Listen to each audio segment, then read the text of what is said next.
इस कार्यक्रम के पुण्यार्चक हैं स्वर्गीय श्री सवाई सिंघई पदमचंद जी जैन, श्रीमती दयाबाई जैन, पुत्र श्री प्रदीप कुमार जैन, पुत्र वधू श्रीमती स्नेहलता जैन, सुदीप जैन, पल्लवी जैन, आगम जैन, पुत्र श्री धर्मेंद्र जैन, पुत्र वधू श्रीमती विनीता जैन, आकाश सक्षम जैन, आर्शिया जैन, श्री राजेश जैन, पुत्र वधू श्रीमती सीमा जैन, राशि जैन, तन्मय जैन, पुत्री दामाद श्रीमती सीमा जैन, श्री संजीव जैन मैक्स, देवांश जैन, द्रव्या जैन इंदौर, पुत्री दामाद सरिता जैन, स्वर्गीय श्री संजय जैन, पुट्ठा मिल ईश्वरवाड़ा मध्य प्रदेश, शुभम जैन, सुयश जैन भोपाल।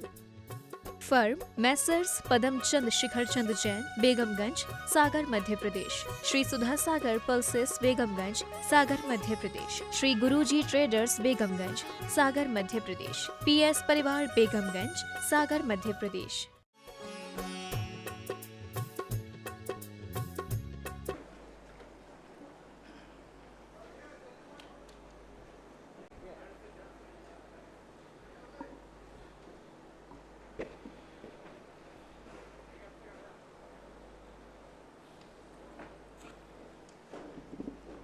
अपराह्ने वृक्षणा स्वाध्याय वेलायाम श्री काव्यश्रम।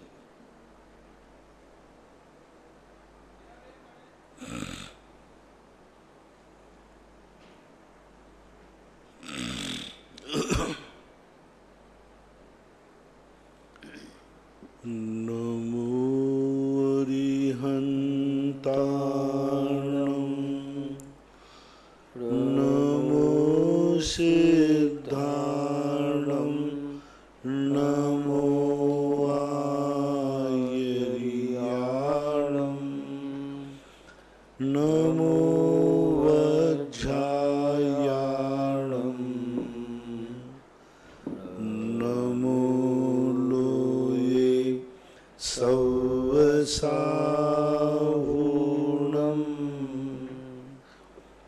पंच परमेष्टि भगवान की जय हो।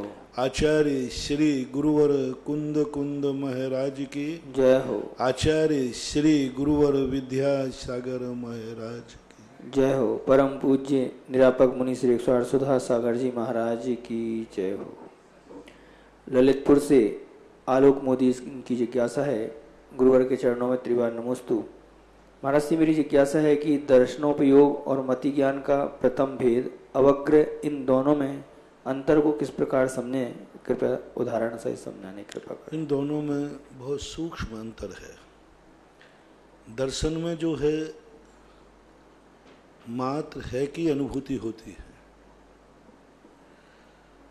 और अवग्रह में कुछ है, क्योंकि विषय विषय सन्निपात सन्निकर्ष, विषय और विषय का ज्ञान का दर्शन ज्ञान जो दर्शन है उसका जो पदार्थ के अभिमुख होना, इसके संबंध में दो परिभाषाएं मिलती हैं।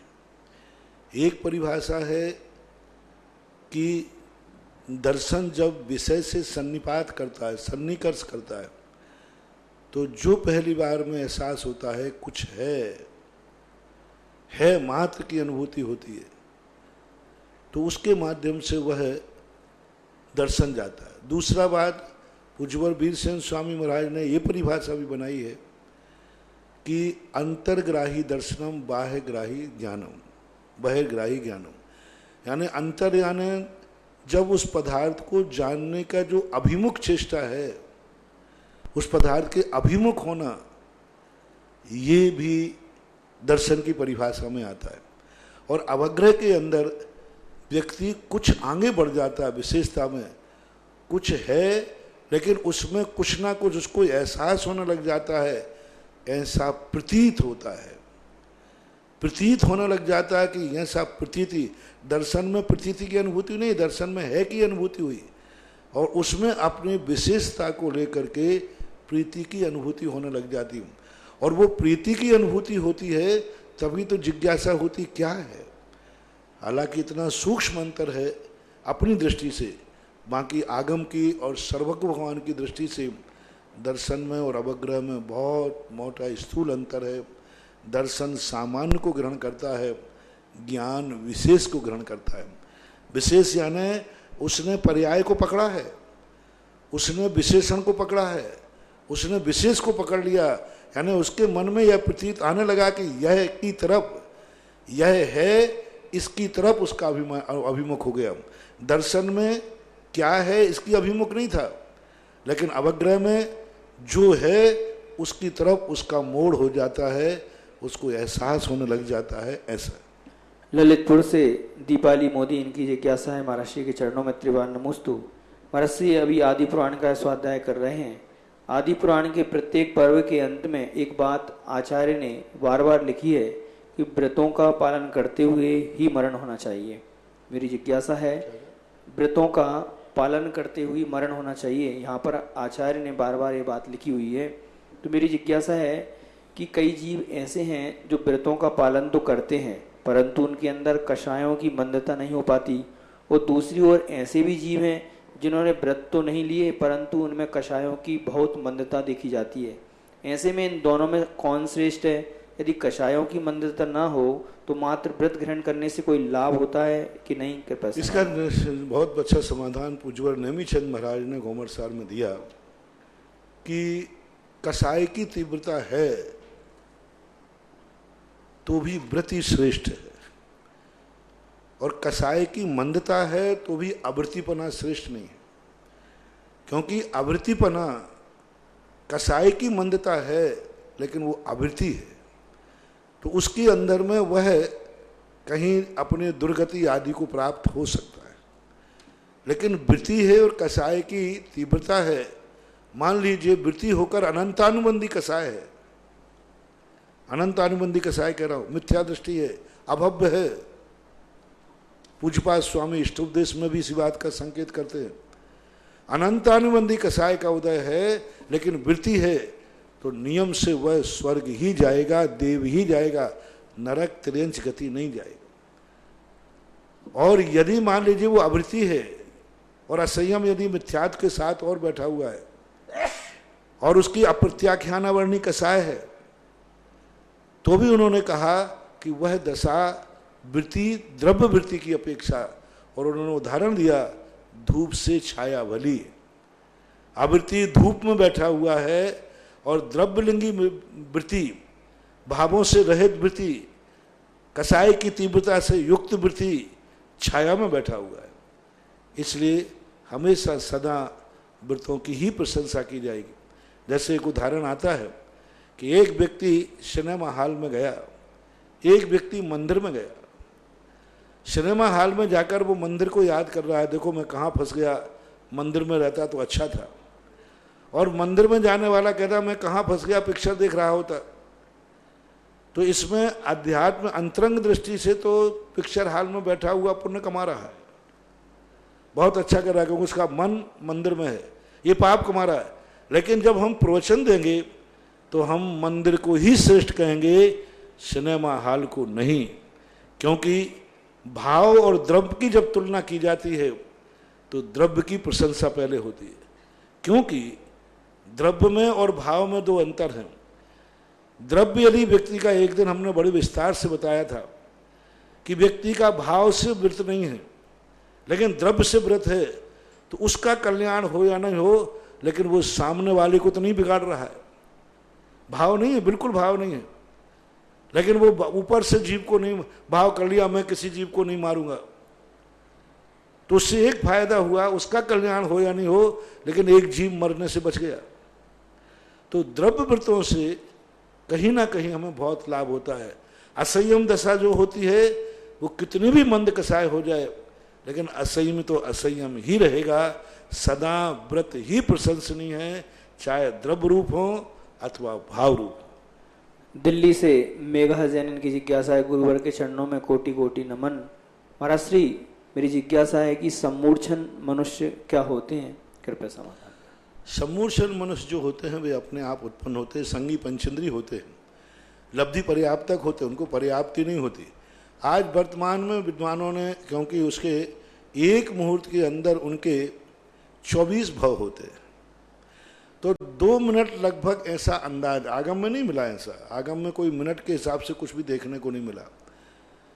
ऐसा लगाते हैं कि 2 मिनट लगभग उनकी आयु होती है, और ये सम्मूर्छन मनुष्य जो हैं शरीर मनुष्य के शरीर में ही उत्पन्न होते हैं, बाहर एक शरीर में, अंतरंग में नहीं, पेट के अंदर पैदा नहीं होते वो। बाहर में जो स्थान होते हैं जहाँ गंदगी आदि स्थान होते हैं, कुक्षी आदि स्थान हैं, जहाँ पर हवा नहीं लगती है, पसीना तो आता है लेकिन हवा नहीं लगती, जहाँ 24 घंटे में यदि आप साफ न करें कपड़े वाले तो वहाँ से दुर्गंध आने लग जाती। जैसे आपने देखा होगा, आप लोगों को खुद गृहस्थों में कपड़े पहनते हैं, आप लोग कपड़े पहनते यदि आप 24 घंटे नहीं लगाएं तो आपके कुक्षी के यहाँ जो स्थान है, यहाँ यदि गंध आएगी कि नहीं आएगी, दुर्गंध आना शुरू हो जाती है। बस उस दुर्गंध में वो सम्मूर्छन जीव उत्पन्न होते हैं।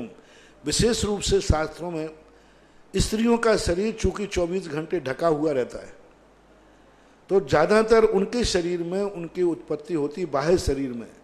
ऐसा कुंद महाराज ने प्रवचन सार की चारे चूड़का के अंतर्गत वर्णन किया है। तो इनका ऐसा मानना है। महाराज श्री फिर मुनि महाराज के शरीर में सम्मूर्छन मनुष्य नहीं होंगे क्या?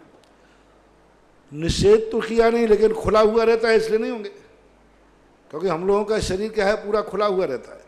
धूप बरसात, जहाँ धूप बरसात 24 घंटे लगती रहती है, उन शरीरों में उनकी उत्पत्ति का निषेधात्मक वाक्य नहीं है, लेकिन प्रायः होते नहीं। हाँ जी, सम्मूर्छन त्रियंश संगी होते हैं या असंगी होते हैं? सम्मूर्छन त्रियंश संगी भी होते हैं, असंगी भी होते हैं, क्योंकि सम्मूर्छन त्रियंशों की संख्या एक इंद्री से शुरू होती है, निगोदिया से। तो उस त्रियंशों में तो असंगी पंचेंद्री तक आता है, विकलत्रय आते, और ये सब के सब सम्मूर्छन होते हैं। और जो सम्मूर्छन उनमें दो प्रकार के, एक तो असंगी भी होते हैं, संगी भी होते हैं। इतना बड़ा राघव मर्ष जो 1000 योजन का है, वो भी सम्मूर्छन ही होता है। काकरौली से राजकुमार पाटनीन की जिज्ञासा है, गुरुवर के चरणों में त्रिवार नमोस्तु। महाराज जी, मेरी जिज्ञासा है कि निर्माण क्षेत्र और सिद्ध क्षेत्र एक ही होते हैं, इसमें भिन्नता है क्या? और निर्माण कांड में 30-24 क्षेत्रों के नाम आते हैं, पूरे सिद्ध क्षेत्र कितने हैं और इनकी पूरी जानकारी कहाँ मिल सकती है? कृपया समाधान। जो सिद्ध क्षेत्र हैं और निर्माण क्षेत्र एक ही माने जाते हैं। अब इनकी संख्या तो जितनी आगम में मिलती है वो ही है, और उसके अलावा तो अपन पूरा कह रहे शास्त्रों से निकाला जा सकता है। प्राय निर्माण कांड में बहुत सारे ले लिए गए।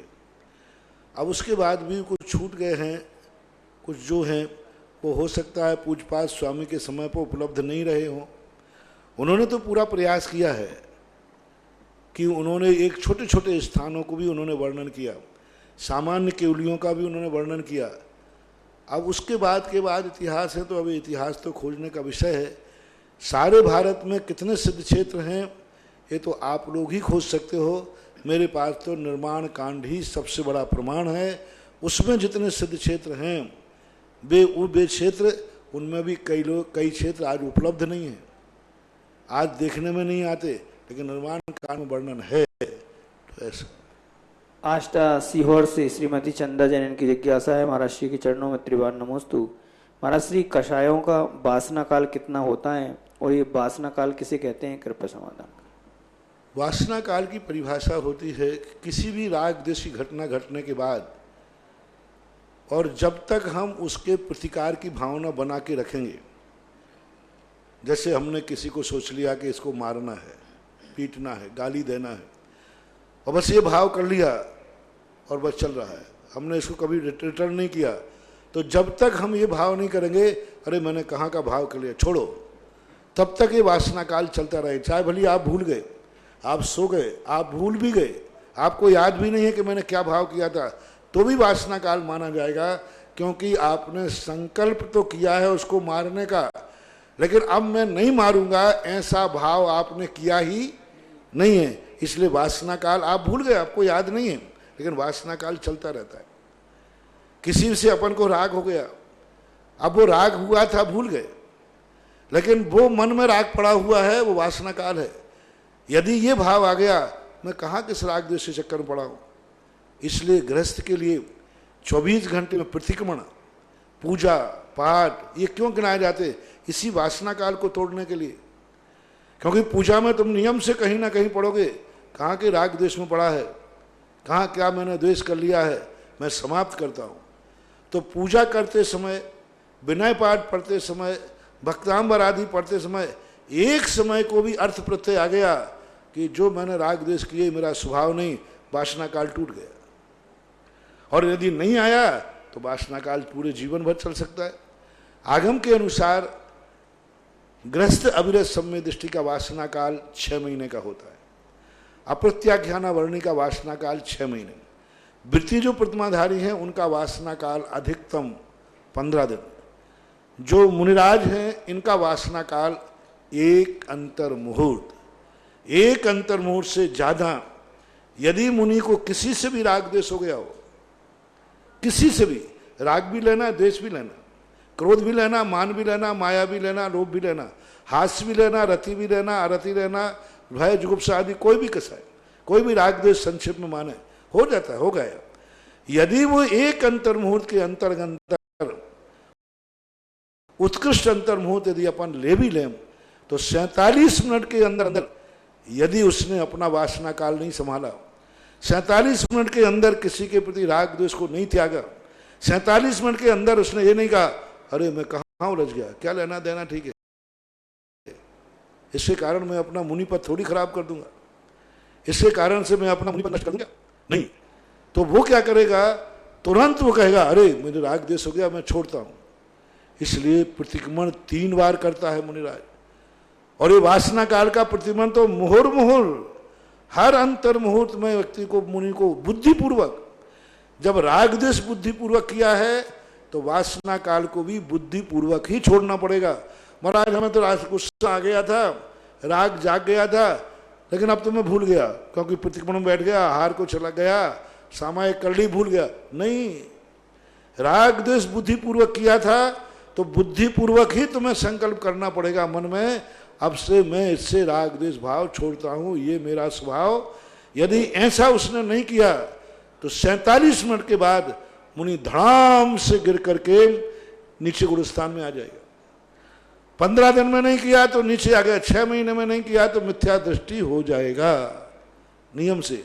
और प्रथमाधारी है, 15 दिन के अंदर एक बार जरूर मन में भाव आएगा ये मेरा स्वभाव नहीं। ग्रस्त आप अविरति हैं, किसी से भी राग द्वेष 6 महीने के अंदर एक बार परिणाम आना ही चाहिए राग द्वेष को, ऐसा ही। महाराज श्री मुनि महाराज के लिए पाक्षिक प्रतिक्रमण और वार्षिक प्रतिक्रमण और चातुर्मासिक प्रतिक्रमण और आत्मार्थिक प्रतिक्रमण जी कराते हैं, तो महाराज जी इनसे भी ये वासना काल का संबंध रहता है? नहीं, इनका कोई वासना काल से संबंध नहीं है, ये प्रतिक्रमण है। वासना काल को हम तस्मिच्छामि दुक्कडम कह के तोड़ देते। प्रतिक्रमण ये पाठ है, प्रतिक्रमण में और पाठ में अंतर है। प्रतिक्रमण मुहुर मुहुर में होता है, जब जब वो अपने आप में तस्मिच्छामि दुक्कडम, जब जब वो प्रमाद में आता है तब तब प्रति अंतर मुहूर्त में साधु अपनी गिरावट को महसूस करता है। ये जो पाक्षिक आदि हैं ये प्रतिक्रमण पाठ हैं, ये इसलिए किए जाते हैं कि जिससे हमें उन अपराधों का याद आ जाए। और प्रतिक्रमण जो किया जाता है याद करके उसको मिथ्या किया जाता है।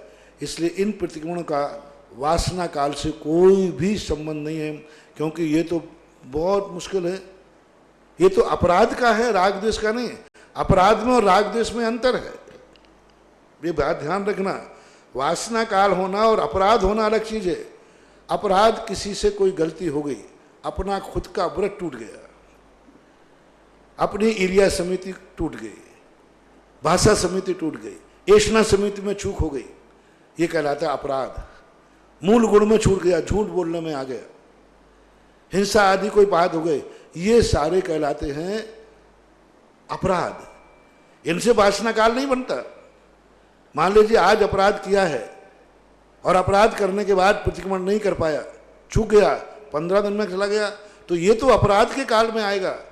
सामने वाले से राग द्वेष करना, कसाय करना, कसाय यानी हम इस चींटी को मारेंगे, इस मच्छर को, इसने मुझे दुख क्यों दिया, अबुद्धिपूर्वक प्रमादवश मच्छर मर गया, ये अपराध है। इसने मुझे काटा है इसलिए मैं इसको मारूंगा, ये कसाय वासना काल में चला जाएगा। तो जब सामने वाले को हम बुद्धिपूर्वक अपमानित करते हैं, उपेक्षित करते हैं, वो वासना काल का काल अंतर मुहूर्त है, मुनि के लिए। और जो अपराध हो जाते हैं व्रतों में, दोष लग जाते हैं, इनका सुबह शाम भी होता है, पाक्षिक भी होता है, उत्तमार्थिक भी होता है। भोपाल से सुनीता जैन की जिज्ञासा है, पूज्य महाराज श्री के चरणों में त्रिवार नमोस्तु। महाराज श्री मेरी जिज्ञासा है कि रत्न करंडक श्रावकाचार्य की गाथा 102 में आया है कि सामायिक के मुनि तुल्यता में लिखा है कि सामायिक के समय यदि श्रावक वस्त्र का त्याग कर देते हैं तो वो भी उतनी अवधि के लिए मुनि महाराज के समान हो जाते हैं। क्या महाराज ये कथन सत्य है? क्या गृहस्थ उस अवधि के लिए मुनि माना जाएगा? कृपया समाधान। मुनि होना और मुनि समान होने में बहुत अंतर है बाह्य की अपेक्षा से, क्योंकि मुनि भी बाहर से देखने में आ रहा है। मैं आपसे पूछता हूं, देखो मुनि समान कैसे हो जाएगा? मुनिराज बैठे हैं ध्यान में और उन्हीं में एक ब्रह्मचारी भी कपड़े उतार करके मुनि के साथ ध्यान सामायिक कर रहा है, और आप किसी को भी नहीं जानते, आप वहां पहुंच गए हैं। तो आप मान लीजिए 10 मुनिराज थे, 11वां ब्रह्मचारी में बैठा था, तो आप 11 को मुनि मान के नमोस्तु करोगे कि श्रावक मान के? मुनि मान के करोगे? तो अब सबकी दृष्टि में तो मुनि आ गया ना, क्योंकि बराबर बैठा है। लेकिन क्या वो अंदर से मुनि हो गया? नहीं हुआ। तो ये कहा जाता है जब दिगंबर में चेलो श्रेष्ठ मुनि रे, तो मुनि की उपमा उसको मुनि समान है। जैसे समान के अर्थ में कहा, अरे भैया वो साक्षात शेर है, शेर। तो क्या वो शेर है? लेकिन उसके क्रोध आदि कसाय बहुत तीव्र है। अरे साक्षात आग है, वो आग बरसती है उससे, तो वो साक्षात आग बरसती है, तो आग लगना चाहिए? नहीं, उपमा है। चंद्रमुखी कन्या है। अब चंद्रमुखी कन्या कहने का तो फिर मुखी चंद्रमा है, तो अमावस्या के रात में उसी को खड़े कर दो छत पे। चंद्रमा जो है, चंद्रमा जब निकलता है तो अंधेरा भाग जाता है, और किसी ने कह दिया चंद्रमुखी कन्या, तो ऐसा करो छत पे उसी को खड़े कर दो, रात भर उजेला बना रहेगा। नहीं, ये उपमाएं कहलाती हैं, ये सत्यार्थ से परे होती हैं। कुछ एकाध उनका गुण देख करके, बाह्य गुण देख करके उससे उपमा दे दी जाती है, ऐसा मानना चाहिए। मुनि नहीं हो गया वो। भोपाल से विनीता अंशुल ठग इनकी जिज्ञासा है, महाराज श्री के चरणों में त्रिवार नमोस्तु। महाराज जी मेरी जिज्ञासा है कि आगामी 27 तारीख को श्रुत पंचमी महोत्सव का कार्यक्रम आने वाला है, अतः हम आपसे निवेदन करते हैं इसे भी आप जिस तरह अक्षय तृतीया को मनाया गया उसी तरह श्रुत पंचमी पर भी भक्तामृत का पाठ, एक श्रुत पंचमी की श्रुत की महिमा को बताएं एवं इसको मनाने की कृपा। कब है? 27 तारीख को। देखते विचार करते हैं, सोचते हैं इसमें। तुमने अब पहली बार आया ध्यान में, क्या करते हैं वो सोचते हैं। धर्मपुरा दिल्ली से मीनू जैन इनकी जिज्ञासा है, महाराज श्री के चरणों में त्रिवार नमोस्तु। महाराज श्री मेरी जिज्ञासा है कि पूज्यवर आचार्य मानतुंग महाराज ने जब भक्तामृत की रचना की तो उन्होंने बीज अक्षर को ध्यान में रखकर रचना की, या फिर रचना के बाद सारे अक्षर बीज मंत्र बन गए? क्योंकि भक्तामृत का हर एक अक्षर बीज मंत्र है, या फिर उनके मुख से स्वयं भी निकलकर ये बीज मंत्र भक्तामृत बन गए? तो पूज्यवर जाने कि उनके मन में क्या भाव था, लेकिन मैंने तो जब देखा तो मुझे तो बीजाक्षर की प्रतीति हुई। अब उन्होंने किस उद्देश्य से कहा था? कभी कभी लेखक, प्रवचनकार ऐसी बात लिख देता है कि वो अर्थ लेखक को भी मालूम नहीं है और पढ़ने वाला वो अर्थ निकाल लेता है। लेखक को मालूम नहीं कि इसमें ये अलंकार है, छंद में है, लेकिन पढ़ने वाला। अभी गोष्ठी की आचार्य ज्ञान सागर महाराज के ग्रंथों के ऊपर सन 1995 में आज किशनगढ़ के अंदर जयोदय महाकाव्य गोष्ठी थी। लगभग 125 विद्वान लगभग उसमें आए थे, और बहुत विद्वानों का एक बहुत बड़ा वो था। अब उस समय जाकर के जब देखा तो ज्ञान सागर महाराज को खुद मालूम नहीं कि मेरे जयोदय महाकाव्य में यह अलंकार है, यह अर्थ गौरव भरा हुआ है, और लोगों ने पढ़ करके वो निकाला। तो मैंने कहा ज्ञान सागर महाराज की तो दोनों टीका है, संस्कृत टीका और हिंदी टीका, इसमें तो है ही नहीं। तो विद्वानों ने कहा कोई जरूर नहीं, महान आत्माओं से निकले हुए जो शब्द होते हैं वे अनंत अर्थ लिए होते हैं, और जो महान आत्मा तो किसी पर्टिकुलर अभिप्राय को लेके वो शब्द बोला, लेकिन सुनने वाला ना जाने कितने अर्थ निकाल लेता है। तो ऐसा ये मानना चाहिए कि अर्थ बहुत होते हैं। पूज्यवर मानतुंग आचार्य महाराज ने क्या दृष्टि रखी है वो बताने का साहस मेरे में नहीं, क्योंकि वो बहुत महान हैं।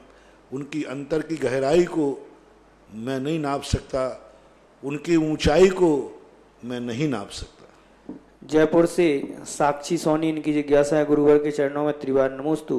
महाराज श्री, मेरी जिज्ञासा है कि हमको हमारे पूर्व जन्मों और इस जन्म के पुण्योदय की वजह से सदगुरु मिलते हैं, जो कि हमारे द्वारा किए जाने वाले गहन पापों से मुक्त कराकर हमको एक अच्छा, संयमी और सच्चा जीवन जीने की कला सिखाते हैं, हमको प्रेरणा भी देते हैं। वो ऐसे गुरुदेव हमारा उन सदगुरु से कभी बिछो ना हो, हमको निरंतर हमारे गुरु से मार्गदर्शन मिलता रहे, उनसे हम कभी दूर ना हो, उसके लिए हमको अपना पुण्य और कैसे बढ़ाना चाहिए तथा हमको ऐसा क्या प्रयास करना चाहिए जिससे कि गुरु के प्रति हमारी श्रद्धा, भक्ति, समर्पण, वैराग्य में कोई कमी ना आवे, वो हमेशा यथावत बनी रहे। कृपया समाधान रखें। मैं बहुत बार प्रश्नों में कहा करता हूँ, जो वस्तु मुझे चाहिए है उस वस्तु के अनुकूल अपना आचरण होना चाहिए, हमारे आचार विचार उनसे मैचिंग होना चाहिए, उनका अपने जीवन में कभी अनादर ना हो, उनके प्रति हमारा उपेक्षा भाव ना आए, हमारा कभी स्वार्थ भाव बीच में ना टकराए, और उनके प्रति हम सदा ऐसे भाव करते रहें कि हे भगवान, मेरा गुरु के प्रति कभी प्रतिकूल भाव ना आए, मैं सदा उनकी आज्ञा में पालन करने में समर्थ रहूं, मैं उनकी हर आज्ञा का पालन कर सकूं, कभी भी मैं उनकी उपेक्षा न करूं, और कभी भी है जिन जैसा अपन को बनना है कभी उनसे बड़े बनने का भाव मत सोचना, उनकी बराबरी से मत टकराना। जैसे मैंने एक दिन प्रवचन कहा था, बेटा कितनी बड़ा हो जाए, यदि इन पिता को द्वारा तुम चाहते हो कि ये पिता मुझे मिले, तो कभी ये भाव नहीं आना पिताजी अब मैं भी बड़ा हो गया हूँ, अब मैं कोई आपसे कम नहीं हूँ, मैं कोई छोटा नहीं हूँ, मेरी भी कोई हिम्मत है। ये भाव यदि तुमने बड़ों के सामने कर लिया, वे बड़े तुम्हें कभी नहीं मिलेंगे, इससे बड़ा अनादर कोई हो नहीं सकता। बेटा के मन में ये भाव आ गया कि अब पिताजी ने कुछ कहा, पापा अब मैं भी बड़ा हूँ, मेरी भी कोई इज्जत है, आप मुझे छोटा मत समझें कि मैं छोटा था तब कुछ भी कर सकते थे। ये परिणाम आ गया, आपके बेटा पिता का संबंध टूट गया। ऐसे ही गुरु के संबंध में है, यदि शिष्य को ये भाव आ जाए अब मैं कोई छोटा नहीं रहा, बुद्धू नहीं हूँ, मैं भी गुरु से कम नहीं हूँ, मैं भी गुरु की बराबर में हो चुका हूँ, मेरी भी कोई इज्जत है, मेरी भी जयकार है, मेरे लिए भी लोग दुनिया मानती है, मैं भी कोई हूँ, यदि ऐसा भाव शिष्य के अंदर आ गया तो गुरु और शिष्य का संबंध खत्म हो गया। और ऐसा भाव आवे कि गुरु के सामने सदा व्यक्ति उनके चरणों की धूल बना रहे, सदा कितनी भी ऊंचाइयां हो जाएं, शुद्ध केवली पना भी हो जाए, और गुरु बिल्कुल अंगूठा छाप है। गुरु को नमोकार मंत्र का अर्थ आता है और चेला द्वादशांग का पाठी हो गया है, तो भी गुरु के सामने वह अपने आप को वैसा ही माने जैसे कि दीक्षा के पहले दिन मानता है। जब जब हम बड़ों के सामने बड़े होते हैं, वे बड़े हमसे दूर भाग जाते हैं, और जब जब हम बड़ों के सामने कितने ही बड़े हो जाएं, उनके चरणों तक बने रहते हैं, तो वे बड़े हमें सदा मिलते रहते हैं। शोकनगर से सम्यक जैन की जिज्ञासा है, पर महाराज श्री के चरणों में त्रिवार नमोस्तु। महाराज श्री, मेरी जिज्ञासा है कि क्या संस्कृत और प्राकृत भाषा अनादि निधन है? क्योंकि देखने में आता है कि भाषाएं काल समय में बदलती रहती हैं, यदि नहीं होती तो फिर नमोकार मंत्र अनादि निधन कैसे होगा? कृपया समाधान करें। भाषाएं तो 700 भाषाएं थी, 18 मुख्य भाषाएं, 700 भाषाएं। अभी भाषाओं का तो कह नहीं सकते कि उनमें भाषाओं में संस्कृत भी रही है। सिद्धो वर्ण, हमारे यहाँ एक कातंत्र उपमाला नाम की व्याकरण है, उसमें एक सूत्र आया है, सिद्धो वर्ण समामना है। ये जो 52 अक्षर हैं या 49 अक्षर हैं, ये अनादि काल से हैं, इनके अलावा कोई भाषा होती नहीं। अब इन शब्दों को ही आप किसी रूप में लिपि बदल सकते हो, उच्चारण नहीं बना सकते। इंग्लिश में भी आप बोलोगे, मान लो आपने दैट बोला, तो उसमें बोलने में क्या आया? दा, ए और टा। मान लो आपने ऐसा किया तो ध्वनि क्या आई? ढप ढप, धम धम, तो धा और माँ। कान में नियम से अक्षर ही आएंगे। घंटा बजाया तो अपन जब घंटे बजाने टन टन टन, तो मुंह से क्या निकला? टा और ना। तो हमेशा मुंह में जो जितने भी चीज आती, कानों में हमारे जो पढ़ते हैं शब्द ही पढ़ते हैं, क्योंकि ध्वनि कोई ना कोई आकार लेके आएगी, ध्वनि का कोई ना कोई अक्षर होगा, ध्वनि कोई ना कोई अक्षर के रूप में आएगी। तो इसलिए ये जो शब्द हैं अनादि अनंत काल से चले आए हैं, इसलिए नमोकार मंत्र भी अनादि अनंत कालीन चला आया है। जबलपुर से संध्या जाने की जिज्ञासा है, गुरुवर के चरणों में त्रिवार नमोस्तु। महाराज से मेरी जिज्ञासा है कि क्या अधिक से अधिक 608 व कम से कम 608 जीव ही मोक्ष जाते हैं? ये संख्या निश्चित है, न कम न ज्यादा, क्या ये सही है? कृपया समाधान करें। मोक्ष जाने की और निगोष से निकलने की संख्या ये बिल्कुल फिक्स है, ना कम होता है ना ज्यादा होती है। रोहतक से छवि जैन की जिज्ञासा है, महाराज के चरणों में नमोस्तु। महाराज की अस्थिकाय का प्रयोग दो जगह होता है, पंच अस्थिकाय, प्रशम, संवेग, अनुकंपा और आस्तिक। इन दोनों में क्या कुछ समानता भी है या नहीं? कृपया बहुत अंतर है। अस्थिकाय नहीं, वो आस्तिक है। वो आस्तिक होना अलग चीज है, आस्थावान, और अस्थिकाय होना अलग चीज है। इसलिए दोनों को एक मत माने। वहां आस्तिक जो है श्रद्धा के अर्थ में आया, समर्पण के अर्थ में आया, यह बहुप्रदेश के अर्थ में आया है। जब बहुप्रदेशों का एक से अधिक प्रदेश, जो वस्तु एक से अधिक प्रदेश घेरती है, उसको काय के अंतर्गत लिया जाता है। दोनों के शब्दों में भी अंतर है, अर्थ में भी अंतर है। परम पूज्य आचार्य गुरुदेव श्री विद्यासागर जी महाराज के आज्ञानुवर्ती शिष्य परम पूज्य निर्यापक श्रवण मुनि पुंगव श्री सुधा सागर जी महाराज के पावन सानिध्य का लाभ पूरे देश विदेश के लोग ऑनलाइन जिज्ञासाओं के साथ अपनी अपनी समस्याओं का जैन सिद्धांत के अनुसार अपने ग्रंथों की शंकाओं का, जिज्ञासाओं का समाधान करते हैं। इसी विशेष क्षेत्र पर बहुत सारी योजनाओं में एक सहस्कूट जिनालय जो बनने जा रहा है, जिसमें आज के दिन एक भक्त ने अपनी भावना प्रकट की और 1 लाख रुपए में सहस्कूट की प्रतिमा विराजमान करने की भावना भाई। पारस, नितिन साहा, मनीषा, पायल, अभिनंदन जी, मालेगांव, बारामती, एक बार इनके भावों की अनुमोदना में तालियां हो जाएंगी। असीम कालीन चलने वाले भक्तांबर महामंडल विधान, जीवन भर आप रहे या ना रहे, आपके परिवार के नाम से इस क्षेत्र पर वर्ष में एक दिन आपके परिवार की ओर से विधान रहेगा। और यदि आप उस समय यहाँ पहुंचते हैं तो क्षेत्र कमेटी के द्वारा आपको आवास की, भोजन की संपूर्ण व्यवस्थाएं, द्रव आदि की सब आपको व्यवस्थाएं दी जाएंगी। तो ऐसे असीम कालीन भक्तांबर में नरेश कुमार जी जैन, निशा जैन की शादी की 40वीं सालगिरह के उपलक्ष्य में सुपुत्र नवीन जैन एवं पुत्र वधु मीनू जैन नगीना हरियाणा द्वारा इन्होंने 51,000 रुपए की राशि प्रदान करने की स्वीकृति दी है। दूसरा 51,000 रुपए की राशि निकिता पाटिल सांगली महाराष्ट्र, इन्होंने भी असीम कालीन भक्तांबर के लिए अपनी राशि स्वीकृति यहाँ पर भेजी है। सभी के भावों के सम्मान में अनुमोदना में तालियां बजाएंगे। अगली जिज्ञासा हमारी है महाराज श्री अतिशय क्षेत्र ध्यान डोंगरी भिंडर से दिगंबर जैन समाज, नरसिंहपुरा समाज भिंडर से अध्यक्ष पारसमल पंचोरी, अतिशय क्षेत्र ध्यान डोंगरी से महाराज जी निर्माण कमेटी के मुखिया है। गुरुदेव आपकी चरण रज 2005 में प्राप्त हुई थी, तब से अतिशय क्षेत्र ध्यान डोंगरी में नित्य नए आयाम स्थापित हो रहे हैं। आपके सानिध्य में ही त्रिकाल चौबीसी की नवीन प्रतिमाएं आई। आचार्य श्री व आप गुरुजनों के मंगल आशीर्वाद से मेवाड़ की इस पावन धरा पर पूरे मेवाड़ क्षेत्र के एकमात्र 29 जिनालयों के संकुल का निर्माण द्रुत गति से चल रहा है। 15 वर्षों का लंबा अंतराल हो गया है। गुरुदेव की चरण रज हम आकांक्षी हैं। हम ऐसा क्या पुरुषार्थ करें कि आपका पावन वर्षायु अतिशय क्षेत्र ध्यान डोंगरी पर हो सके? भिंडर याद आते ही बहुत याद आती है उसकी, क्योंकि बहुत बड़े भूतों का गढ़ था, बहुत बड़े स्थितियां वहाँ थी विचित्र। और वहाँ ध्यान डूंगरी है, बहुत अच्छा स्थान है, साधना के योग्य स्थान है। वहाँ पर की बहुत सारे वास्तुओं के दोष इतने थे, बहुत ज़्यादा। बड़ी मेहनत हुई, 2-2, 3-3 महीने तक निरंतर उन दोषों को हटाने के लिए। वह चतुर्मास हुआ ही ऐसा था कि पूरी ध्यान डोंगरी को शुद्ध करने के लिए पूरा टाइम लग गया, और धीरे धीरे करके उसका विकास हुआ और अच्छा विकास हो गया। वहाँ की समाज का भी कुछ विकास हुआ, समाज में भी कुछ ऐसी स्थितियाँ थीं। वहाँ एक चेयरमैन कह रहे थे शंकर लाल जी, हाँ शंकर लाल जी, शंकर लाल जी, उनका प्रयास था, उनकी मेहनत थी जो उनने चतुर्मास कराया।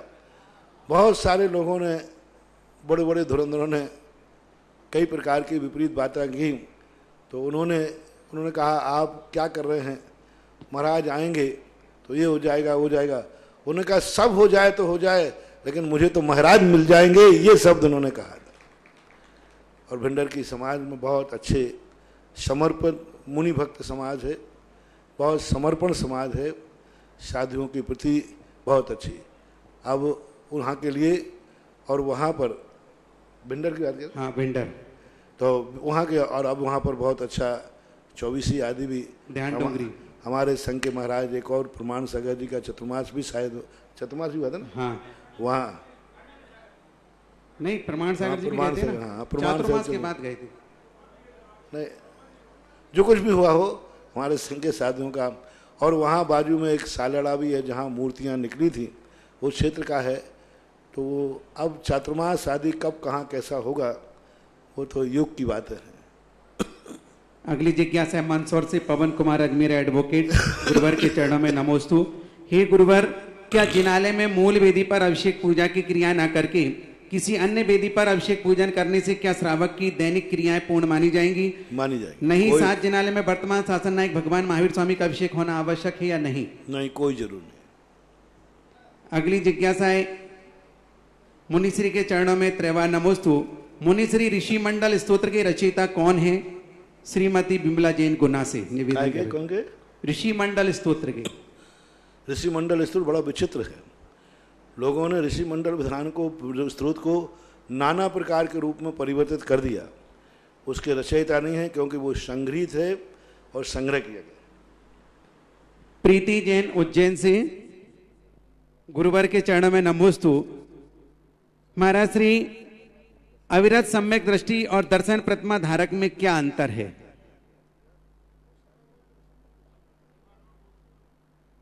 महाराज श्री, अविरत सम्यक दृष्टि और दर्शन प्रतिमा धारक में क्या अंतर है? कृपया समाधान करें।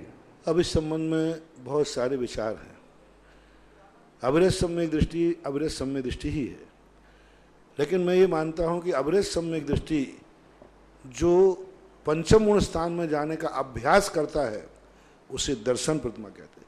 क्योंकि दर्शन प्रतिमा के लिए कई आचार्यों ने उसे पंचम गुण स्थानवर्ती माना है, क्योंकि देश वृत्ति के 11 भेद किए हैं। देश वृत्ति के 11 भेद किए श्रावक के। इस अपेक्षा से तो लगता है कि पहली प्रतिमा पंचम गुण स्थान में आना चाहिए, लेकिन जब इसका और विस्तार देखते हैं तो देश वृत्ति की जब भी महिमा जब गाई गई है तब 12 वृत्तों से गाई गई। ये 11 भेद तो किए गए, बराबर किए गए, लेकिन जब भी देश वृत्ति की महिमा गाई गई तब 12 वृत्तों से गाई गई। 16वें स्वर्ग में जन्म लेने के लिए जब कहा कि देश वृत्ति ही पैदा होगा, देश वृत्ति को अविरत व्यक्ति 16वें स्वर्ग में नहीं जा सकता। कौन जाएगा? तो उनका देश वृत्ति जाएगा। तो देश वृत्ति के जब चरणानुग से पूछा गया देश वृत्ति का कौन, तो यह 12 व्रतपाल स्वर्ग 16 उपजा में, तो वहाँ 12 वृत्तों की वर्णन आया। तो चरणानुग की व्याख्या में जब देश वृत्ति की परिभाषा बनती है तो वो 12 वृत्तों की मुख्यता देते हैं, लेकिन उसी चरणानुग में जब श्रावक की महिमा आती तो 11 हैं। तो अब ये संबंध में बहुत विचारणीय प्रसंग है। मेरे दृष्टिकोण से तो पंचम गुण स्थान 12 वृत्तों के पहले नहीं बनना चाहिए। आगम में स्पष्ट रूप से ऐसी घोषणा नहीं की कि पहली प्रतिमाधारी पंचम गुण स्थानवर्ती माना जाएगा, ऐसा स्पष्ट उल्लेख भी नहीं मिल रहा है। बस इतना मिला है श्रावक के देश वृत्ति के 11 भेद होते हैं। बरेली से दीपिका जैन नमोस्तु गुरुवर। जब कोई व्यक्ति मन्नत मांगता है कि अगर मेरी मनोकामना पूरी हो जाएगी तो मैं मंदिर में जाकर ये करूंगा, तो जो भी उसने कहा हो तो यह करना क्या सही है? इसमें कोई दोष तो नहीं है? उसने क्या मांगा है इस पर आधारित होता है। मन्नत कितनी मांगी है इस पर आधारित होता है। मन्नत काय की मानी है, मन्नत तो बहुत गलत भी हो सकती है, तो उसकी मर्यादा होना चाहिए। मन्नत का अर्थ एक भावना, हमारे यहाँ मन्नत शब्द नहीं आता, हमारे यहाँ भावना आती। यदि उसने अपनी भावना अपनी मर्यादा में की है, ऐसी मर्यादा की है जिससे गृहस्थी कलंकित ना हो, जो गृहस्थ की मर्यादा में आगम के अनुसार गृहस्थी के लिए जिन वस्तुओं की जरूरत होती है यदि उतना ही मात्र उन्होंने कहा है, उतना ही मात्र कहा है, तो फिर कोई बाधा नहीं है महाभावना करने में, इतनी कर सकता है। विवेक जैन, इंदौर विनयनगर। महाराज जी नमोस्तु। आपके पावन सानिध्य में अभी हमने विगत दिनों में ऑनलाइन लाइव टेलीकास्ट के माध्यम से महावीर जयंती, अक्षय तृतीया आदि मनाया। गुरुदेव, इस महीने में 21 तारीख को शांतिनाथ भगवान का मौज कल्याणक, 26 तारीख को धर्मनाथ भगवान का मौज कल्याणक और 27 तारीख को श्रुत पंचमी महापर्व है। हम चाहते हैं कि 3 तो आप नहीं करा सकते, लेकिन तीनों में से कम एक कार्यक्रम ऐसा हो जाए ताकि सारे देश विदेश के लोग लाभान्वित हो सकें। फिर आगे 21 तारीख को अभी श्रुत पंचमी की बात कर दी। हाँ, आ गई ना 27, 21 को, 26 को और 27 को। अभी तो हम इस पर मैंने कोई विचार नहीं किया। सभी लोग अब थोड़ा थोड़ा मंदिरों में की तरफ आप लोगों का मुख हो। देखो, मंदिरों में होड़ मत मचाओ, सरकार जितनी छूट दे रही है उसका लाभ उठाओ, लाभ उठाओ। सब लोग होड़ मत करो। कोई एक व्यक्ति मंदिर जा रहा है तो दूसरा कहता है वो ही क्यों जाएगा, मैं भी जाऊंगा। अरे ये समझो कि मैं भली नहीं जा पाया, भगवान के पास तक कोई भक्त तो पहुंच गया। आप लोग जैसे कई बार ऐसा होता है रिश्तेदारी में, स्वयं नहीं जा पाते तो कोई दूसरा पहुंच जाता, तो ये तो हो जाता है भाई उनकी तरफ से कोई तो आ गया। अरे ये मत मानो, सोचो कि मैं क्यों नहीं पहुंचा। ये सोचो कम से कम मंदिर में कोई तो सुबह से पहुंच गया, वहां कोई तो अभिषेक कराया, कोई तो अर्घ चढ़ाया आया, कोई तो लाडू चढ़ा दिया। ये खुशी होना चाहिए समाज में। ये होड़ मचिए वो क्यों गया, वो गया तो मैं भी जाऊंगा, वो गया तो मैं भी जाऊंगा। पता चला कि गवर्नमेंट ने कहा कोई भी नहीं जाएगा। बोले अब शांति है, अब शांति है। मतलब ये सबसे बड़ा कसाय कहलाती है। मुझे नहीं तो किसी को नहीं, या तो कोई नहीं जाएगा नहीं तो सब जाएंगे। ऐसा मत करो, ये बहुत बड़ी कसाय है। ये सोचो कि कोई भी चला जाए। 14 तारीख को महावीर जयंती है। आप लोग बाकायदा अपने गवर्नमेंट को, अपने निकटवर्ती थाने को सूचना देकर बाकायदा जो वो कानून बताया कि 5 लोग जाना, 2 लोग जाना, 1 लोग जाना, इस व्यवस्था से जाना, आप पूछ करके और निर्माण लाडू को जा सकते हैं। मुझे विश्वास है कि यदि आप अपनी इंसानियत के माध्यम से अपने प्रशासन से अनुमति लोगे तो प्रशासन जरूर आपको अनुमति देगा, लेकिन वो अपनी मर्यादा में देगा।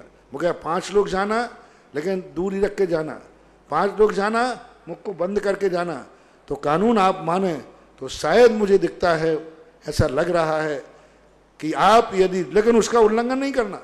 यदि 5 की अनुमति दी तो 5 ही जाना, दूर रहने की अनुमति तो दूर ही रहना। यदि ऐसी अनुमति आप ले लोगे तो शायद जो 14 तारीख है, 21 को है, 21 तारीख को सारे भारत के मंदिरों में शांतिनाथ भगवान का निर्माण लाडू चढ़ सकता है। 26 को धर्मनाथ का मोक्ष है, चढ़ सकता है। बस आप अपने प्रशासन को मंजूर कीजिए और प्रशासन को विश्वास दिलाइए कि आप जो मुझे परमिशन देंगे हम उसका उल्लंघन नहीं करेंगे।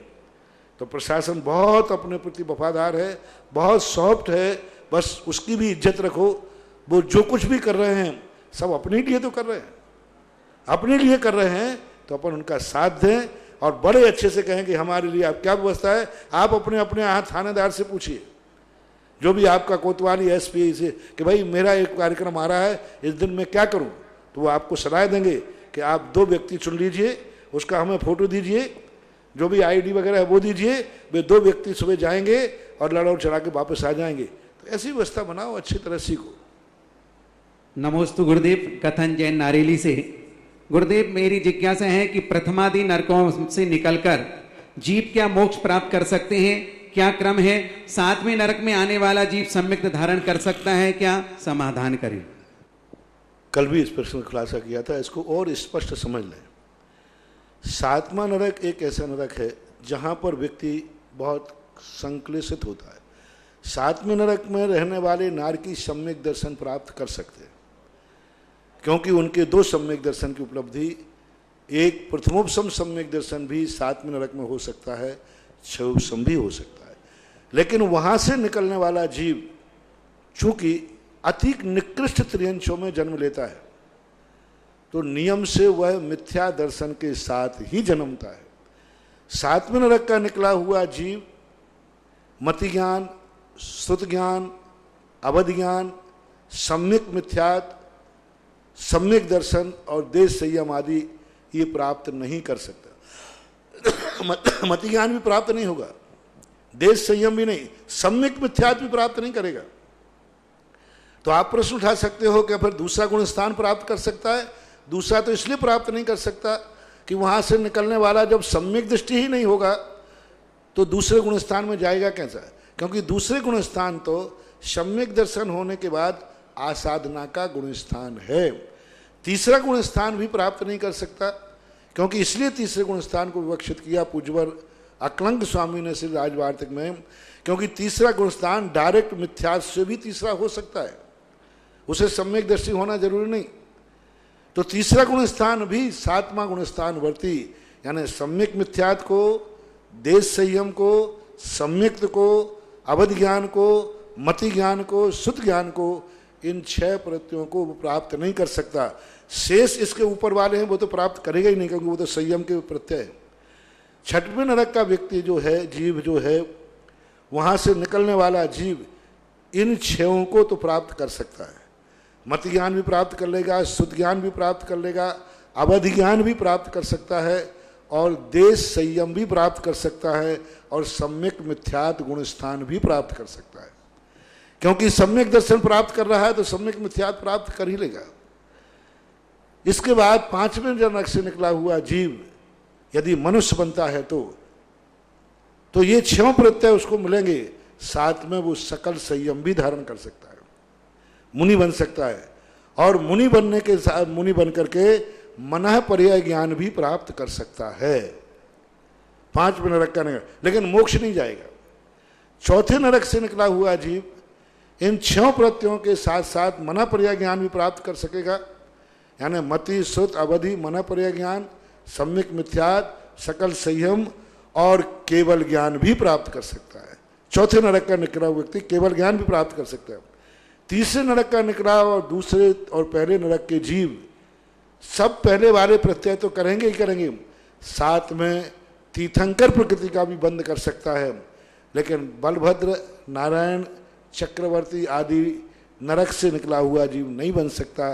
ऐसी गत्यागति के संबंध में वर्णन है। इतने अगली जिज्ञासा ऑनलाइन रिकॉर्डिंग के माध्यम से खांडू कॉलोनी से। कल यदि उसमें वो 7वें स्थान में जो सम्यक दर्शन की, पहले तो मैंने यही कहा था कि मिथ्यात्व के साथ ही नियम निकलेगा, बाद में मैं 6वीं पृथ्वी का बता रहा था कि वहां से जब व्यक्ति कोई द्वारा निकल के नरक जाएगा तो वो छूट जाएगा। हो सकता है उसमें 7वीं पृथ्वी का नाम आ गया हो, स्लिप हो गया हो, लेकिन पहले तो मैंने यही बोला था कि 7वें नरक का व्यक्ति नियम से मिथ्या दृष्टि ही रहता है, सम्यक तो प्राप्त नहीं करता है। अगली जिज्ञासा गुरुदेव, खांडू कॉलोनी से वीरेंद्र मेहता एवं समस्त समाज की ओर से आपके चरणों में कोटि कोटि वंदन गुरुदेव, कोटि कोटि वंदन। गुरुदेव, कल हमारी कॉलोनी के 20 जैन परिवार पर कोरोना वायरस के तलवार की धार पर 20 परिवार आ गए। गुरुदेव, गुरुदेव, आपको जैसे ही मालूम हुआ आपने वहीं से ही सभी इन 20 परिवारों के सकुशल घर लौटने का आशीर्वाद दिया। गुरुदेव, आपने, गुरुदेव, आपके आशीर्वाद से ये कोरोना रूपी तलवार की धार गुरुदेव मखमल की कोमल चादर में बदल गई। गुरुदेव, और मात्र 24 घंटों में सभी 20 परिवार की रात को ही रिपोर्ट नेगेटिव आ गई और सभी 20 परिवार को रात को ही हॉस्पिटल से रिलीव कर दिया। गुरुदेव, बस मैं वीरेंद्र मेहता एवं समस्त कॉलोनी वासी प्रार्थना करते हैं गुरुदेव कि यही करुणा, ऐसा ही आशीर्वाद गुरुदेव हमेशा ही हम कॉलोनी वासियों पे बनाए रखना। गुरुदेव, एक बार फिर से मेरी कॉलोनी समाज की ओर से आपकी चरणों में बारंबार वंदन वंदन वंदन। गुरुदेव, खांडू कॉलोनी में जब चतुर्मास हुआ उसके बाद से खांडू कॉलोनी ऐसे हैं कि मैं भूलना चाहूँ तो भूल नहीं सकता, क्योंकि महीना भर के अंदर अंदर कोई ना कोई खादोनी वाला, कितने साल हो गया है, 10-15 साल तो हो गए। ऐसा 1 महीना भी नहीं पूरा हो पाता कोई ना कोई खांदू कॉलोनी वाला आके याद दिलाई देता मगर दुनिया में खांदू कॉलोनी भी है। यानी जब से जुड़े हैं ऐसे जुड़े हैं कि वह हम भूलना चाहें भी तो नहीं भूल सकते। निरंतर आकर के और खांदू कॉलोनी का जो एक भगवान की भक्ति का जो स्वरूप है, वहाँ जो अभिषेक और शांति धारा की परंपरा का जो विश्वास है वो खांदू कॉलोनी है, जहाँ एक दिन इतनी भयभीत थी, जवान मौतें होती थी और कई वर्षों तक ये रहा। लोग आके कांपते थे, लोग कहने लगे थे कि महाराज हमें खांदू कॉलोनी छोड़ना पड़ेगा। और ऐसी ऐसी मौतें होती थी कि कुछ पूछो मत। और जब मैं वहां गया, वस्तुतः कुछ ऐसी स्थितियां वहां थी, ऐसे दोष वहां थे। जब कमेटी को बात कही और वहां पंचोरी वगैरह थे, विजय चंद जी सेठ साहब आते हैं। हाँ, विजय चंद जी पंचोरी सेठ साहब, अमृतलाल जी सेठ जी, इन सब से गए। इन्होंने कहा आप जो कहोगे वो सब करने को तैयार हूं। और उन्होंने मेरी बात मानी। और जब से वो खांदू कॉलोनी का सुधार हुआ है, तब से पूरी मुझे कहने की जरूरत नहीं, पूरी खांदू कॉलोनी को मालूम है कि उसके पहले क्या स्थिति थी और बाद में क्या स्थिति बनी। क्योंकि खांदू कॉलोनी है, हाँ, और उसके बाद खांदू कॉलोनी, और वहां जो उन्होंने विश्वास करके अभिषेक और शांति धारा, वीरेंद्र जी से मेरा कहना है ये सारा चमत्कार आप लोगों ने जो बात मानी कि जो खांदू कॉलोनी में अभिषेक और शांति धारा की परंपरा को और भक्तांबर को जो मैंने बढ़ाया, सारी दुनिया यही कहती थी आपके जाने के बाद ये सब खत्म हो जाएगा, आपके जाने के बाद कुछ नहीं चलना, ना शांति धारा चलेगी ना भक्तांबर चलेगा। लेकिन खांदू कॉलोनी एक मिसाल है कि प्रतिदिन प्रति साल वहां शांति धारा वाले कम नहीं हुए हैं, बढ़े। और वहां पर सबसे बड़ी विशेषता देखना, शांति धारा की जो बोली निश्चित करके आए थे, सब स्थानों पर घटे महाराज जी ज्यादा है कम करो, और खांदू कॉलोनी की बढ़ती गई। यानी जो निश्चित की उससे बड़ी, भक्तांबर के थाल बढ़े। तो आप लोगों ने मेरी बात मान करके जो भगवान की अभिषेक शांति धारा का आदर्श प्रस्तुत किया और जो भक्तांबर प्रस्तुत किया, उस भक्ति का चमत्कार है कि इतना बड़ा संकट बातों में टल गया। और मुझे तुम्हारी भक्ति पर विश्वास था, मुझे तुम्हारी भक्ति पर विश्वास था, इसलिए मैंने परसों 2 दिन पहले ही तो आया था, 2 दिन पहले ही आया था। मैंने घबराओ मत, तुम्हारे लिए बहुत जल्दी समाचार मिलेगा कि जो भय है ये भय निर्भय में बदल जाएगा। जय हो। क्योंकि मुझे आप लोगों की भक्ति का पुनीत ने मेरे पास समाचार भेजे थे, तो पुनीत को भी मैंने यही कहा था घबराना नहीं, जो आया है ये बहुत जल्दी आपको शुभ समाचार देगा। तो कई बार गुरु को अपने भक्तों पर विश्वास होता है कि हमारे भक्तों की सच्ची भक्ति है, उस भक्ति के बल पर मैं घोषणा कर देता हूं, और घोषणा की और वैसा ही हुआ। आगे भी आप लोग निरोग रहें, स्वस्थ रहें, इस महामारी से आपके यहाँ भटक भी ना पाए, ऐसा मेरा आशीर्वाद है। महाराज श्री आज प्रातः काल भी वही खांदू कॉलोनी के परिवार वालों ने आपके आभार में, प्रभु के आभार में सुबह शांति धारा में भी अपनी स्वीकृति देकर के शांति धारा कराई थी।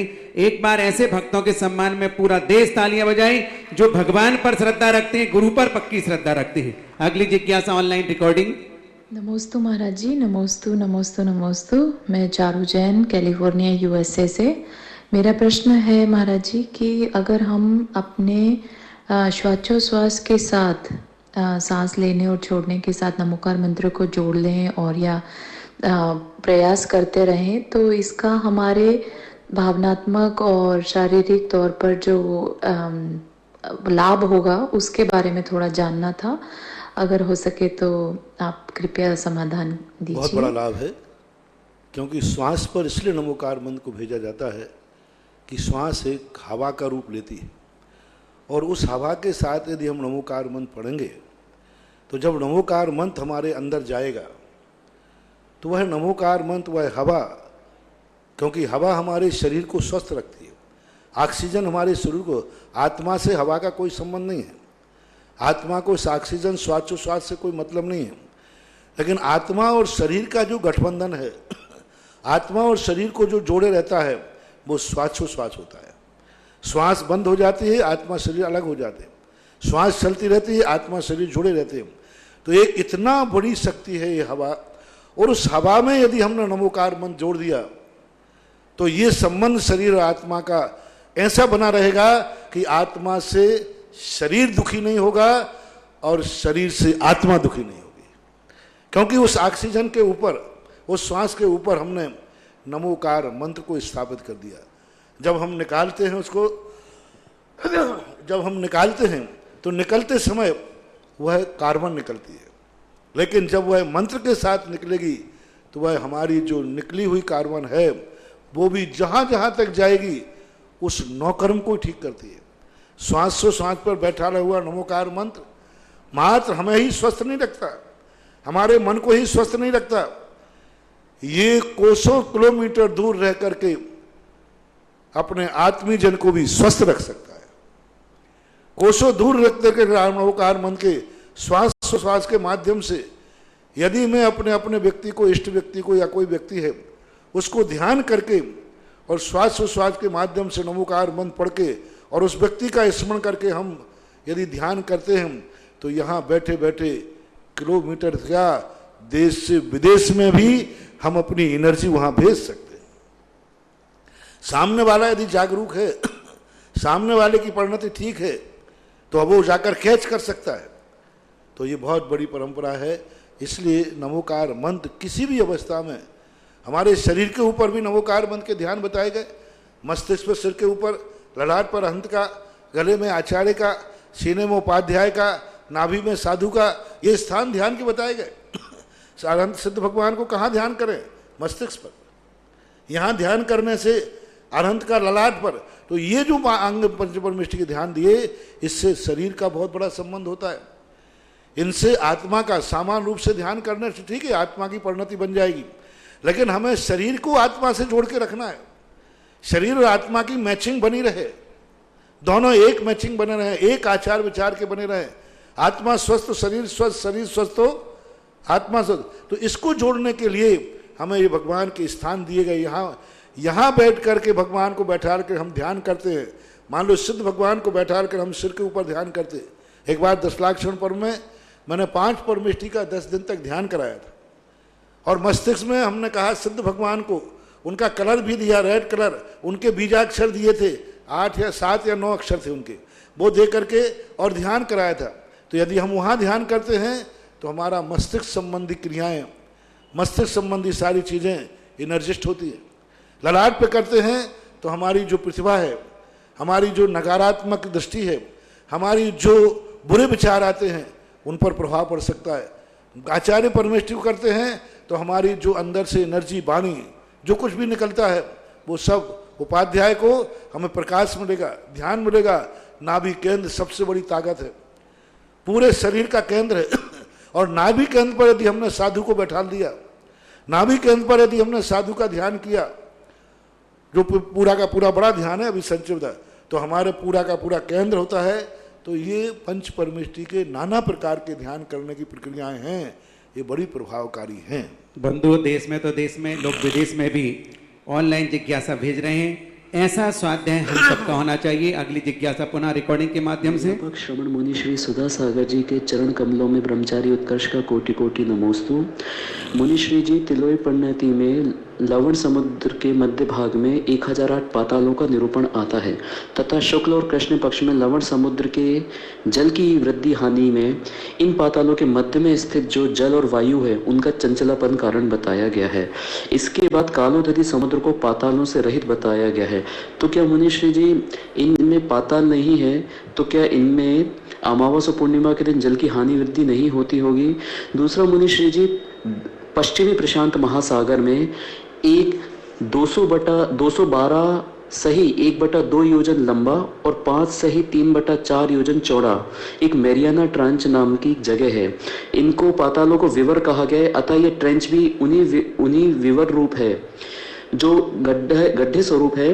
इसमें पिछले सैकड़ों वर्षों में 1000 से भी अधिक हवाई जहाज और जहाज लुप्त हो चुके हैं।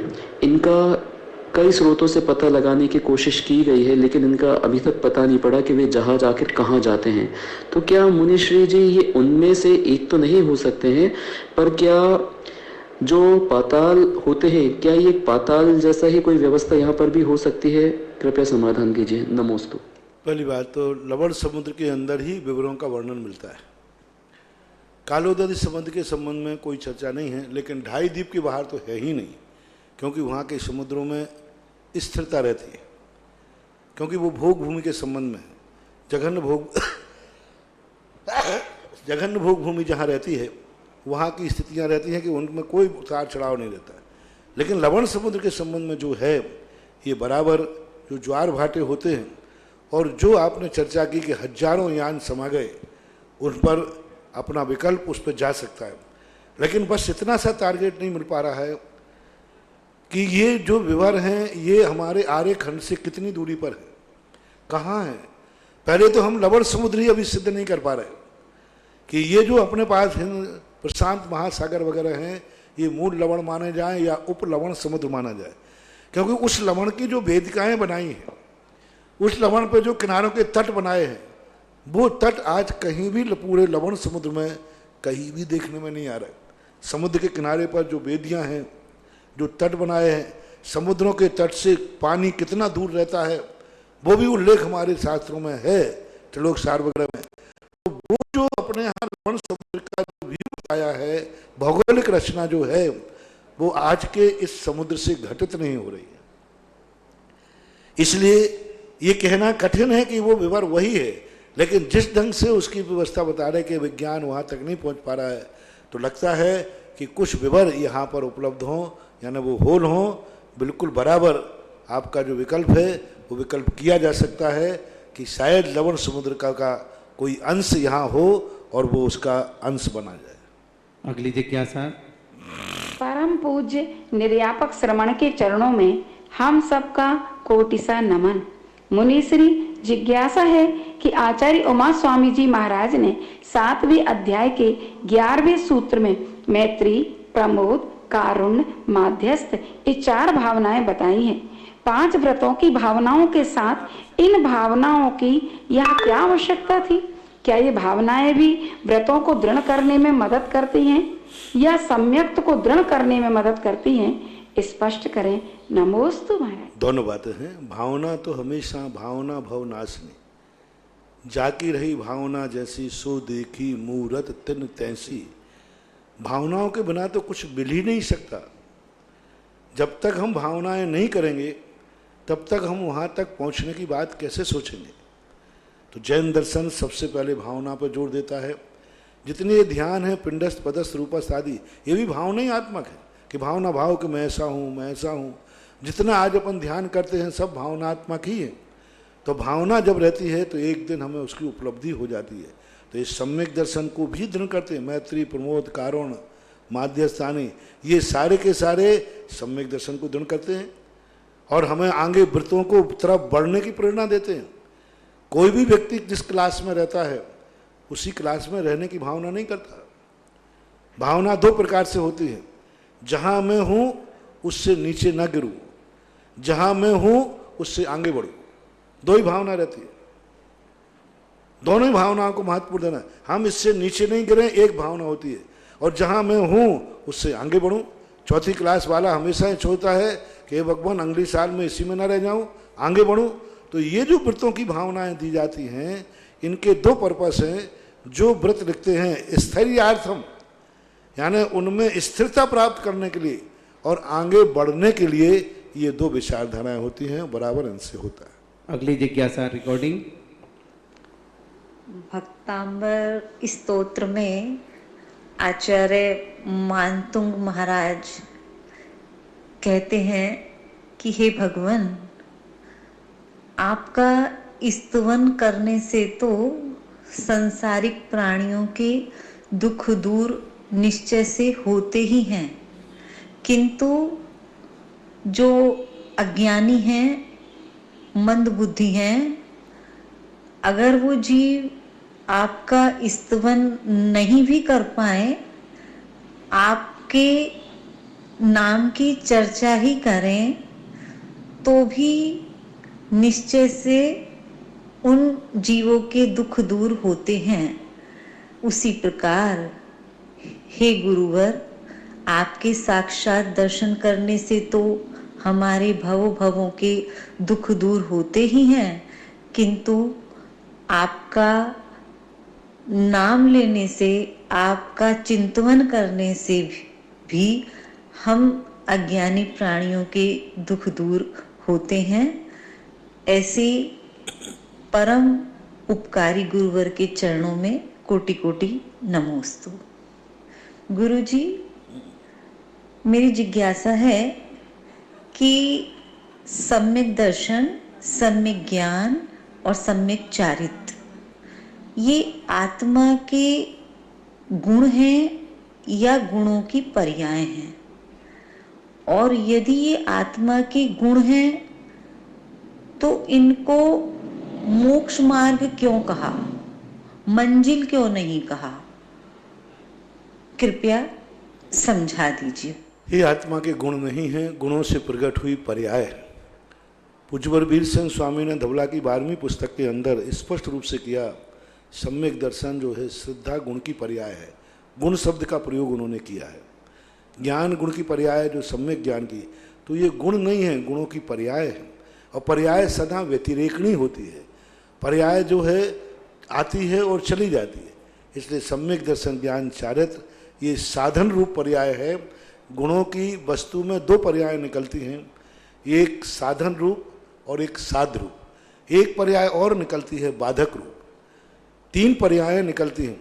एक अपने आत्मा के गुणों में वो पर्याय निकलती है जो हमारे विकास में बाधक होती है, जैसे मिथ्या ज्ञान, मिथ्या दर्शन आदि, ये बाधक पर्याय हैं। एक पर्याय वो है जो साधक रूप निकलती है और एक पर्याय वो है जो साध रूप निकलती है। इन 3 पर्यायों को पर्याय ही कहा जाता है, क्योंकि गुण जो है, गुण और द्रव्य जो भी अपना फल देते हैं, चाहे वो साध रूप में देवें चाहे साधन रूप में देवें, पर्याय के माध्यम से ही देते हैं। द्रव्य और गुण ना तो साधन रूप होता है ना साध रूप होता है। साध की प्राप्ति होगी वो भी पर्याय रूप होगी। जैसे एक संसारी प्राणी मोक्ष प्राप्त करता है तो सिद्धालय प्राप्त हुआ तो सिद्ध एक पर्याय है, मुनि एक पर्याय है। तो साध भी पर्याय रूप ही होता है, साधन भी पर्याय रूप होता है और बाधक कारण भी पर्याय रूप होता है। द्रव्य और गुण तो एक हम उन पर्यायों को ताकत देते हैं। द्रव्य तो उन अविभागी प्रतिशोधों का स्टोर है। द्रव्य और गुण तो वो पर्याय स्टोर हैं जहां से पर्यायों को मटेरियल मिलता है। वो खजाने हैं, वो भोक्ता हैं। वो जो माल आएगा उसको भी रखेंगे और जो देंगे वो भी देंगे। लेकिन जो कुछ भी परिणमन दुनिया में होता है, चाहे साधन साध हो, वो पर्याय रूप ही होता है। नमोस्तु महाराज जी। अंशु गोदा कोटा से। गुरुदेव, 3य वर्षीय पाठ्यक्रम में द्रव्य संग्रह पढ़ रही हूँ, उसमें पर्याप्ति के भेद में आहार पर्याप्ति को अच्छे से समझाने की कृपा करें। और गर्भ में आने के पहले ये पर्याप्ति पूरी होती है क्या? आहार पर्याप्ति का अर्थ होता है जैसे जीव आता है उसको भोजन चाहिए, भोजन से तो शरीर बनेगा। तो ये आहार नहीं, कवला आहार वगैरह है। गर्भ के अंदर जो स्थान रहता है वहाँ आते ही वो चारों तरफ से आहार को ग्रहण करना शुरू करता है। पूज्यवर से कोटि महाराज ने उदाहरण दिया कि जैसे एक गर्म सिक्का है, यदि अपन उसको रख दें और चारों तरफ पानी भरें तो चारों तरफ से पानी को खींचता है गर्म सिक्का, क्योंकि वो गर्म है। तो चारों, इसी प्रकार जीव जब आता है तो चारों तरफ से वहाँ की जो मटेरियल होता है उसको इकट्ठा करता है और इकट्ठा करके अपने चारों तरफ होकर के एक लुगदी का रूप ले लेता है, एक गोल आकार का रूप ले लेता है। उसका उन्होंने अलग अलग टाइम से वर्णन किया। तो पहले क्षण में आते ही वो आहार को ग्रहण करता है। आहार पर्याप्ति पूर्ण तो हो जाती है, लेकिन आहार पर्याप्ति का उदय पूरे जीवन काल चलता रहता है। अपन जो जी रहे हैं वो इस कवलाहार से नहीं जी रहे। कवलाहार आहार पर्याप्ति नहीं है। यदि अपनी आहार पर्याप्ति खत्म हो जाए तो अपन कितना भी खा लेंगे तो भी शरीर में तेज, कांति और ताकत नहीं आएगी। इसलिए आहार पर्याप्ति जो पर्याप्तियां हैं, 6 पर्याप्ति, जीवन भर इनका उदय बना रहता है। लेकिन वहाँ इसलिए पूर्णता का अर्थ समर्थ, यानी वे अपने शरीर के लिए आहार ग्रहण करने में पूर्ण समर्थ हो गई। उस समर्थ का नाम ही पूर्ण है उदय तो हमेशा बना रहता है। आइए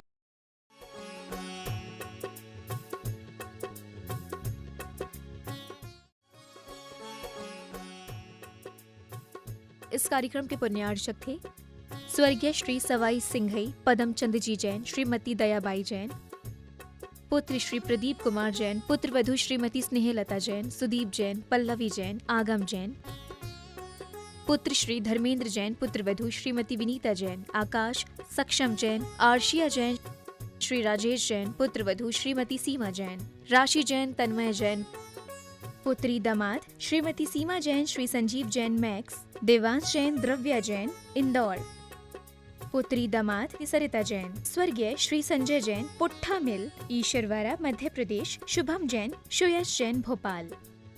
फर्म मैसर्स पदमचंद शिखरचंद जैन, बेगमगंज, सागर, मध्य प्रदेश। श्री सुधा सागर पल्सेस, बेगमगंज, सागर, मध्य प्रदेश। श्री गुरुजी ट्रेडर्स, बेगमगंज, सागर, मध्य प्रदेश। PS परिवार, बेगमगंज, सागर, मध्य प्रदेश।